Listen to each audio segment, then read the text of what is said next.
nakakapag first fact-finding mission ako, ibig sabihin marahil medyo nabantayan nyo ang galaw ng inyong mga kasamahan. At kung baka sakali man may nanabotahe o hindi kaya kung may naglalaro o alam niyong hindi talaga mapagkakatiwalaan. Kaya naman, Robbie, unahin na natin kung sino ang iyong unang hinala kung sino ang salarin.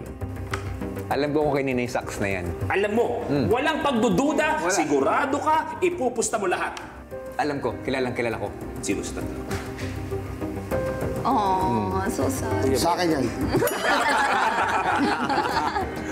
Bakit mo nasabi? Sa size ba? O dahil sa mga clue na binibigay? Kasi mineasure namin kanina. Akala ko kasya sa aming tatlo ni Jenica. Kasi kay Karina, wala talaga eh. Masyado malaki.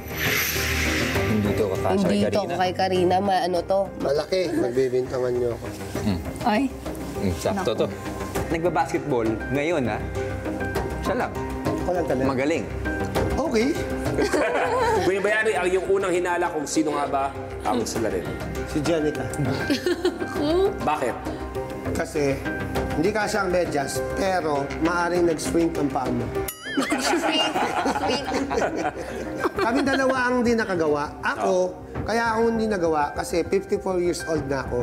Marurupok na ang mga spinal column ko, pati ang mga joints ko. Oo. Pero siya, bata pa siya. Sinisipon siya, uhugin siya, pero hindi yon nanangahulugan na hindi na kaya O hindi hadlang? Hindi hadlang yun para magtamba-tambalelong siya doon. Anong ginawa niya? Diretso ka na dito kung bawal tuntungan. Op! Jenica, sino ang iyong unang hinala? Ang pakiramdam ko talaga si Robbie. May nakita ka ba kanina o kutob lang talaga? Sa sukatan talaga ng medyas, kuya, kasya sa kanilang dalawa. Sakto rin.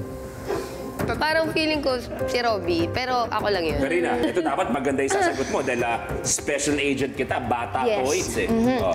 ako kasi, nung naging salarin si Kuya Yani, sabi ko, baka hindi na siya pwede maging salarin ulit. Pero kasi, hindi siya nanalo doon.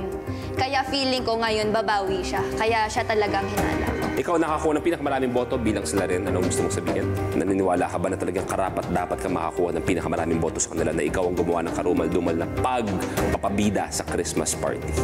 Oo.